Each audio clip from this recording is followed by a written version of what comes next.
Guys, kain tayo. Ulam natin ay bistik na baka at bangus daing na may gatas at kanin. Guys, samahan nyo ako sa pagkain. Marami itong aking ulam, hindi ko kayang ubusin. Kaya samahan nyo ako guys. Ito. Yan.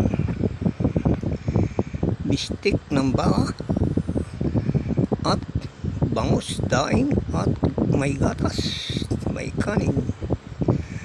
Ang kain naman ni Kaislaw, kain na naman tayo guys. Puro kain na lang tayo. Sige, habang may kinakain, diba guys? Ganyan lang yan. Habang may kinakain, kumain lang ng kumain. Bago na nang kakainin, tingala na. Diba guys? Kaya lang tayo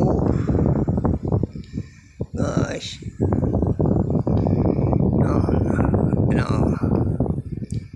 Sarap yan naman guys ha. Minsan-minsan din naman ay tayo magbaka kahit medyo mahal. Hindi naman puro baboy, isda, gulay o baka naman minsan kahit medyo mahal.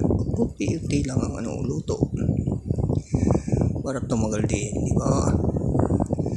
Yan, ganyan lang karami. Maghapon na yan ulam ni Kaislaw. Total pagdating hapon, dalawa kami ng aking asawa. Kami siya, hindi na rin nakain yun. Kaya ako na lang ang nakain maghapon. Diba? Galing sa kanyang work. Guys, ano tayo? Guys. Bye bye guys, kain, bye.